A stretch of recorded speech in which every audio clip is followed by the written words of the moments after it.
मंडपात नवरीला एकटं सोडून सतत लघवीला जात होता नवरदेव. पाठलाग करताच असं भयंकर सत्य समोर आलं. टॉयलेटमध्येच. दिल्लीच्या साहिबाद परिसरातील हे लग्न मोठ्या थाटामाटात आयोजित करण्यात आलं. दोन्ही कुटुंब अनेक महिन्यांपासून या दिवसाची वाट पाहत होते. नवरीच्या चेहऱ्यावर आनंद अगदी स्पष्टपणे दिसत होता. नवरदेव सुरुवातीला आनंदी सामान्य वागत असल्याचे सर्वांना वाटत होतं. जयमायेचा कार्यक्रम पार पडला. टाळ्यांच्या कडकडामध्ये लग्न समारंभ पार पडला. सगळ्यांनी नातेवाईकांनी फोटो काढले. व्हिडिओग्राफर प्रत्येक क्षण कॅमेऱ्यामध्ये कैद करत होता. सर्व काही व्यवस्थित चालू होतं. पण त्याच वेळी काही जणांना नवरदेवाच्या वागण्यात एक विचित्र गोष्ट जाणवू लागली. कार्यक्रम सुरू असतानाच नवरदेव अचानक उठला आणि वॉशरूम कडे निघून गेला. सुरुवातीला कोणी त्याकडे विशेष लक्ष दिले नाही, कारण एवढ्या मोठ्या कार्यक्रमात असं होणं सामान्य होतं. काही मिनिटांनी तो पुन्हा परत आला, पण काही वेळेनंतर तो पुन्हा एकदा उठला.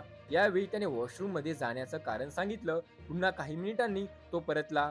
नवरीने ही गोष्ट पाहिली, पण तिनेही त्यावर फार विचार केला नाही. मात्र वेळ जसा जसा पुढे सरकत गेला, तसं तसं हे प्रकरण वाढू लागलं. नवरदेव काही वेळानंतर मंडपात बसायचा आणि पुन्हा उठून निघून जायचा. प्रत्येक वेळी तेच तेच कारण वॉशरूम. आता काही नातेवाईकांनी हा प्रकार विचित्र वाटू लागला. त्यांनी ह्या गोष्टी बघण्यास सुरुवात केली. नवरीच्या मनातही शंकेचं बीज हे रोवलं गेलं होतं. लग्नासारख्या महत्वाच्या क्षणी एखादा व्यक्ती इतक्या वेळा बाहेर का जाईल? नेमकं काय चाललं होतं? तिच्या मनात अनेक प्रश्न निर्माण झाले. ती शांतपणे नवरदेवाकडे त्याच्या हालचालीकडे लक्ष ठेवू लागली. प्रत्येक वेळी तो उठून जाताना त्याच्या चेहऱ्यावर एक वेगळीच घाई दिसत होती. परंतु जो कुणापाशी काही कधी विचार सुद्धा केला नव्हता, ते घडणार होतं. तो कुणापासून काहीतरी लपवत होता असं सर्वांना वाटत होतं. दरम्यान फिर्यांच्या तयारीची सुरुवात झाली. पूजेची विधीची तयारी सुरू झाली. पाहुणे आपापल्या जागेवर बसले होते. नवरदेव पुन्हा एकदा उठला आणि वॉशरूमच्या दिशेने निघाला. यावेळी मात्र नवरीची शंका ही अधिकच वाटली. तिने आपल्या कुटुंबातील काही जणांच्या जवळ या गोष्टीला सांगितले. सुरुवातीला त्यांनाही वाटलं की कदाचित वैयक्तिक अडचण असू शकते किंवा काही वैद्यकीय सुद्धा अडचण असू शकते. पण त्यांनी लक्ष ठेवण्याचा निर्णय घेतला. नवरदेव परत आला. काही वेळाने पुन्हा तो गेला. पुन्हा उठला. मात्र हा प्रकार सर्वांच्या लक्षात येऊ लागला. भावण्यामध्ये कुजबूज सुरू झाली आणि काही जण एकमेकांना प्रश्न विचारू लागले. नवरीच्या भावना आणि त्याच्या काही नातेवाईकांना नवरदेवांवर नजर ठेवायला सांगितली.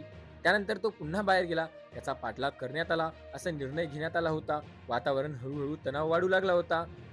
काही मिनिटात अप्रत्यक्षप्रमाणे नवरदेव पुन्हा उठला. यावेळी त्याने कुणाकडे न पाहता घाईने बाथरूमकडे जाण्याचा प्रयत्न केला. त्याच्या मागे काही जण शांतपणे निघाले.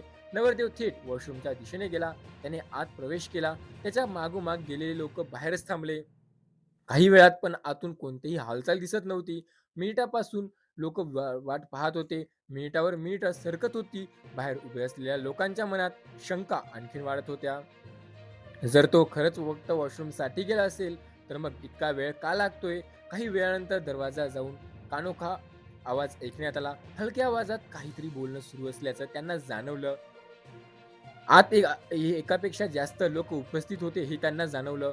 आता परिस्थिती गंभीर वाटू लागली. लग्नाची विधी थांबली होती. नवरी चिंतेत होती. कुटुंबियांचीही धडधड वाढली होती. सर्वांना जाणून घ्यायचं होतं की अखेर आतमध्ये नेमकं असं काय सुरू आहे. बाहेर उभ्या असलेल्या लोकांना पुन्हा दरवाजा टकटकत होता. मात्र कोणताही प्रतिसाद मिळाला नाही. त्यामुळे संशयाला गडगड झाली आणि कुठेतरी सत्य बाहेर आणण्याचं गरजेचं होतं. अखेर काही जणांनी आत जाण्याचा प्रयत्न घेतला. वातावरण पूर्णपणे बदललं होतं.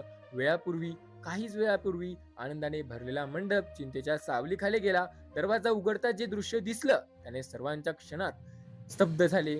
कुटुंबांनी सुद्धा विश्वास बसत नव्हता त्यांच्या डोळ्यावर. कारण त्यांनी जे पाहिलं त्याचा कुणीही अपेक्षा किंवा विचारही केला नसेल. नवरीच्या कुटुंबियांनी चेहऱ्यावर धक्का स्पष्ट दिसत होता. काही जण संतापले होते. काहींना काय बोलावं हे सुचत नव्हतं. ते दिवशी अशी परिस्थिती निर्माण होईल असं कुणाला वाटलं नव्हतं. आता प्रश्न फक्त एकच होता की प्रत्येक विचित्र सवयीचा हा प्रत्यक्ष गंभीर स्वरूप धरलं होतं. पूर्णपणे प्रकरण वाढलं होतं. नवरदेवाच्या बद्दलच्या अनेक गोष्टी आता उघडकीस होणार होत्या आणि ते होण्यास सुरुवात सुद्धा झाली. तपासणी दरम्यान आणखीन काही धक्कादायक गोष्टी आरोपीच्या समोर आल्या. नवरदेवाने कुटुंबांनी जेव्हा लग्नामध्ये दरम्यान आर्थिक मागण्या देखील करण्यात आल्या होत्या. त्यामुळे परिस्थिती तर आणखीनच गुंतागुंतीची बनली होती. दोन्ही कुटुंबामध्ये वाद सुरू झाले. मंडपातील आनंदाचं वातावरण पूर्णपणे नाहीसे झाले. पाहूनही अवाक होऊ लागले. हा सगळा प्रकार पाहतात कुणालाही पुढे काय होणार याचा अंदाज नव्हता. प्रकरण इतकं वाढलं की पोलिसांना माहिती देण्यात आली. लग्नाची विधी थांबली. अनेक प्रश्न अनुपस्थित झाले. आता समोर सर्वांना येणं आवश्यक होतं की नेमकं सत्य आहे तरी काय? आणि शेवटी सत्य समोर आलंच. ते धक्कादायक होतं. वातावरण पूर्णपणे बदललं होतं. वारंवार लघवीला जात असल्याचा संशय नवरदेवाला जेव्हा लोकांनी पकडला आणि तो वॉशरूममध्ये गेला, त्यानंतर तिथे जे बघितलं त्यांना कोणावरही विश्वास बसत नव्हता. प्रत्यक्षात वॉशरूममध्ये आलेल्या काही मित्रांसोबत अंमली पदार्थ आणि नशीला गोळ्याचे सेवन तो करत होता. यांच्या आधीच नशेच्या आहारी गेला होता. हे समजताच कुटुंबियांना मोठा धक्का बसला. लग्नात सतत खळबळ उडाली आणि शेवटच्या प्रकारे पोलिसांनी पोहोचलं. पोलिसांना जेव्हा माहिती झालं तेव्हा ते आले तिथे. त्यानंतर आनंदी लग्नाचं सोहळ्याचं रूपांतर काही क्षणात धक्कादायक कायदेशीर कारवाई सुरू झाली.